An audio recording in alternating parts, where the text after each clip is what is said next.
Ladies and gentlemen, that's 3.4 million to 778,000. And repeat it again. That's 3.4 million to 778,000. That can't be ignored. When we make the argument and we want to bring race into the equation, we got to have it.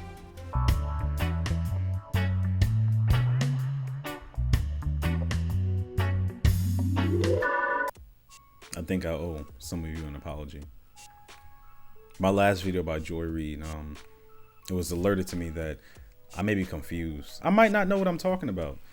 And I just don't have any facts. And I'm so sorry for that. Truly, I'm sorry that you guys, or some of you, aren't able to just look at numbers and figure out how ratings work. I'm sorry, I'm sorry that you guys are confused about how if your ratings go from here and they drop down here in the toilet, that means that people aren't watching you, and networks look at that and they go, you're not bringing in money. We don't need you anymore. I'm confused at how you guys don't understand. Not all of you when I say you guys, just some of you, if you don't like what I'm saying, I don't care. I'm just confused as to how you don't understand that it can't be really a race issue if the people they're replacing her with in her primetime spot, 7 p.m., are, black people. And then one of them being a mixed, woman that's white passing, because apparently that matters. But you know what? I got it. I understand. It's because it's coming from someone that isn't much of a reputable source. Understandable. So we're going to have Stephen A. Smith talk about it and pretty much explain to you all, right, why this is not a race issue and it's more so just her show sucked. And it's your guys' fault. You did it. A lot of people have thrown out opinions. We've seen people, supporters of Joy Reid, speak adamantly and emphatically online in support of her. You've got some folks calling for folks not to watch MSNBC anymore, etc. And obviously, a lot of folks out there are going to point to race, and race playing a role in all of this, because with all of the changes that are taking place, why does she have to be the show that goes? We're not going to do that today. Because if we had to do that today, we'd have to do it every day.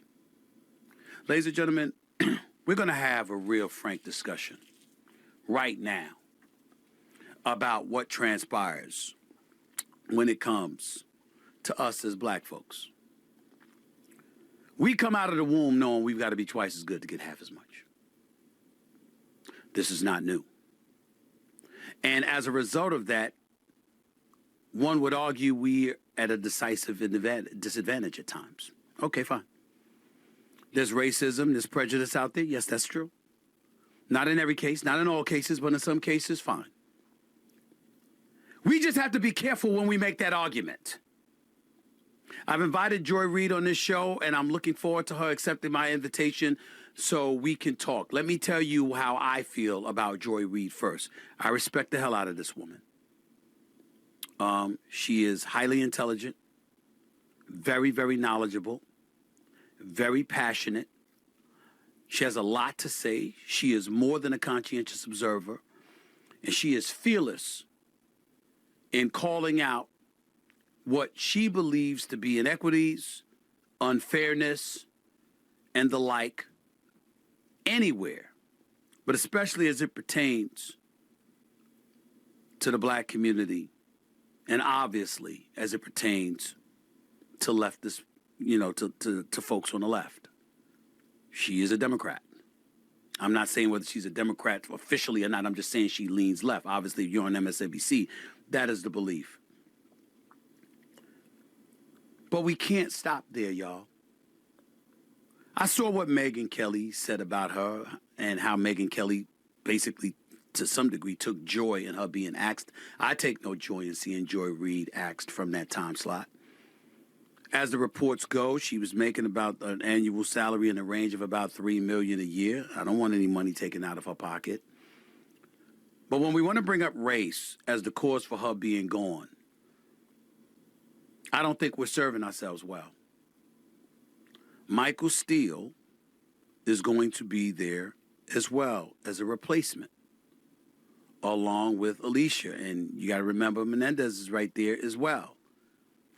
It's hard to make the race argument when her replacements are reported to be three individuals that already have a weekend show on the network, and they're going to be inserted in the network. And I'm just reading from the reports here, okay? I have not spoken to Joy Reid. I don't know. I've had the pleasure of meeting her on a couple of occasions. I certainly respect her. And I'm not here to castigate her in any way, but we do have to talk about the business in a very, very honest and fair fashion. Joy Reid was incredibly outspoken against the Trump administration, as has always been the case. Since election, her ratings have dropped by 47%. 47%. Ladies and gentlemen, you don't keep your job when stuff like that happens. You just don't. The business doesn't allow for that to happen. When you rate high, tolerance is high. When you rate low, tolerance is low. Let's look at the reports from here. It talked about how Reid will be replaced at the 7 p.m. hour by a trio of MSNBC weekend hosts, former Kamala Harris advisor Simone Sanders, anti-Trump Republican Michael Steele, and Alicia Menendez, the daughter of former Democratic Senator and convicted felon Bob Menendez, okay? That's what it says here in the report, okay? It goes a bit further.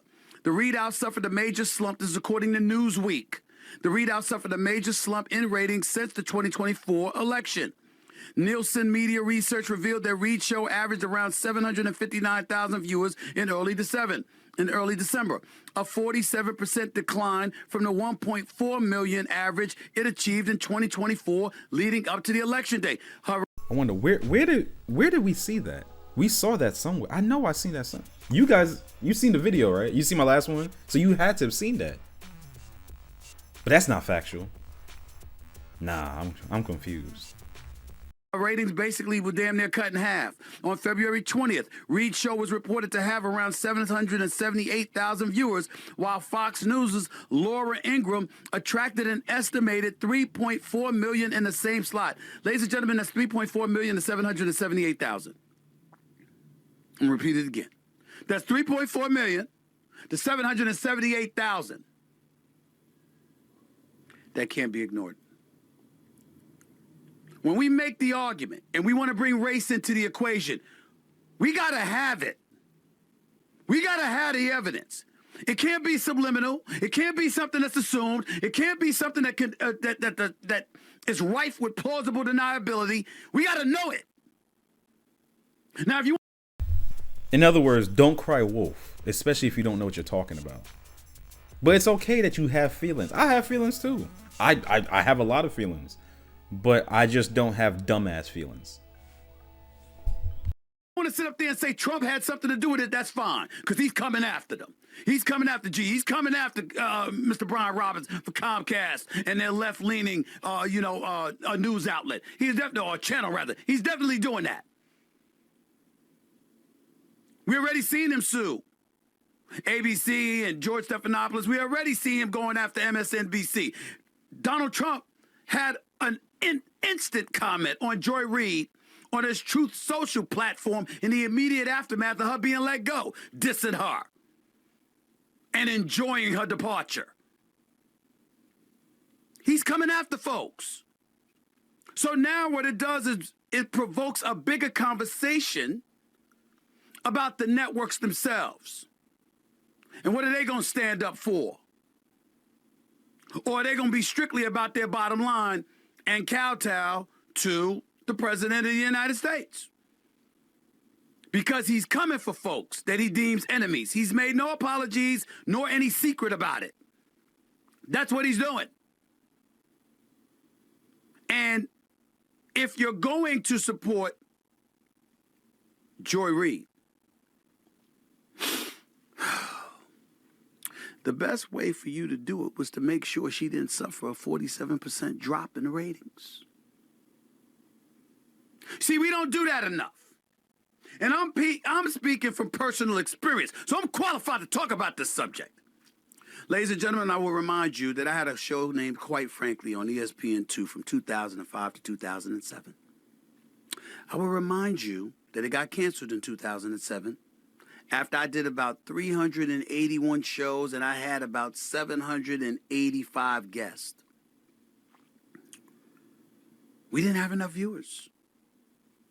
The cost that it took to have that show on the air, to pay for all of the overhead that came with it, wasn't worth it because the ratings said so.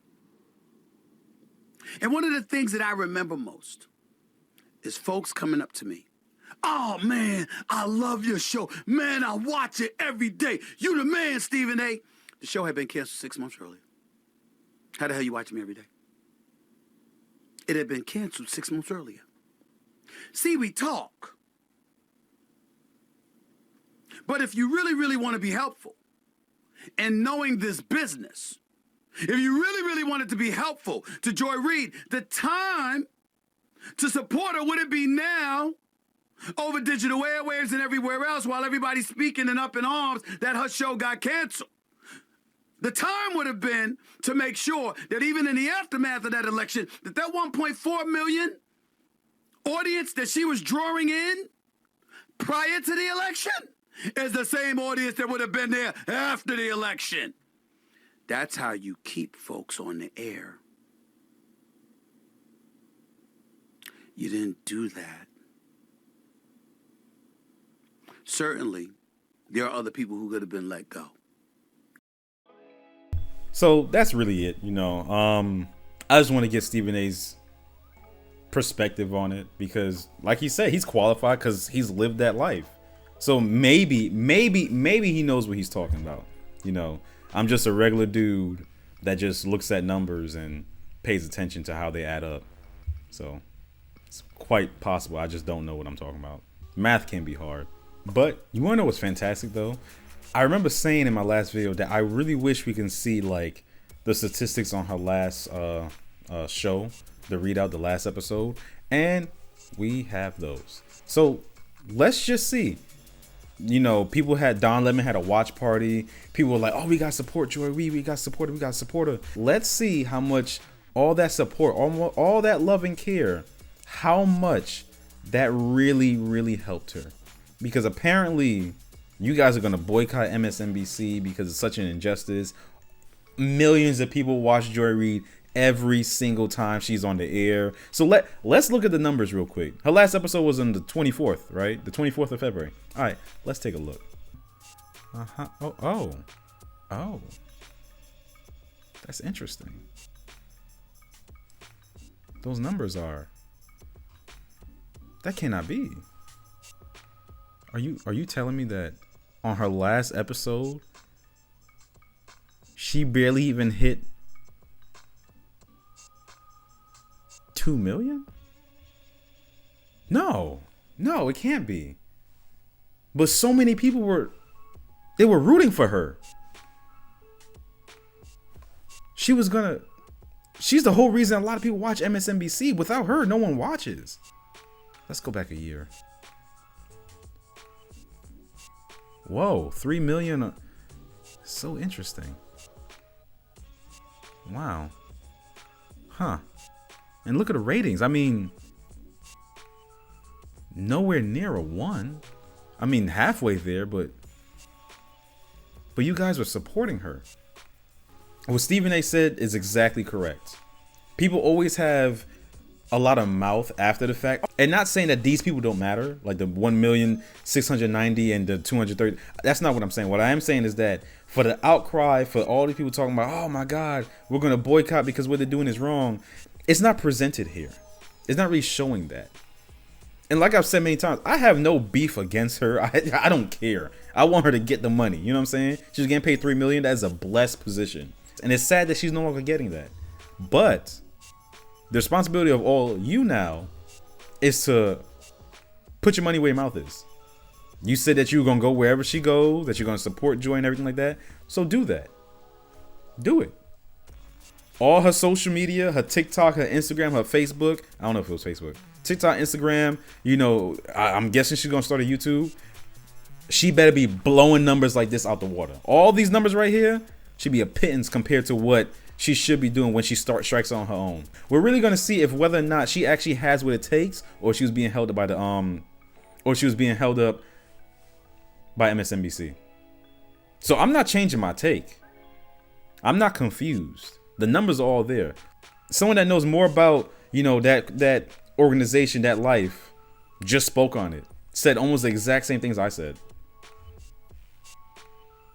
Unless him and I are both confused. We don't know what we're talking about. You know, even though the numbers are right there in your face. You know. And like I said before, there's no animosity. It's just that I despise ignorance. Now, ignorance does not mean you're stupid. Ignorance just means you're lacking knowledge. And my thing is, if you're lacking knowledge, never be afraid to look it up and just see for yourself what it is. I can't just hear what someone's telling me and just take it at face value and just take it as 100% law. I mean, don't do it with me. Always look at whatever I say. I could be wrong. 100% wrong. But about why she got canceled? Nah, I ain't wrong about that, because it's right there. It's like, right. That was the last episode. You guys really showed your support. Look, like I said, no hate, no animosity. I was just laughing when I read the comments in there. I see other videos, people talking about it too. Like, I hate when people just, it's a red herring, like racism. No, it's getting annoying because it's just like, instead of just, I don't know, reflecting and think about what it possibly could be, people just jump straight to that. Like, that's the easiest thing they could say, racism. It's ridiculous. But look, you guys know the drill. If you enjoyed the video, leave a like, comment down below, tell me your thoughts. Look, I already know some of you are going to still tell me I don't know what I'm talking about. And you might be right. You might be right. So you do the research yourself and come at me with concrete evidence showing that I'm wrong. And Stephen A. Smith is wrong. You know. Yeah, that's all I got for now. Subscribe if you want more. And thank you. Honestly, thank you. Thank you guys for giving me support and just watching me. Even if you don't like me. Thank you. Peace.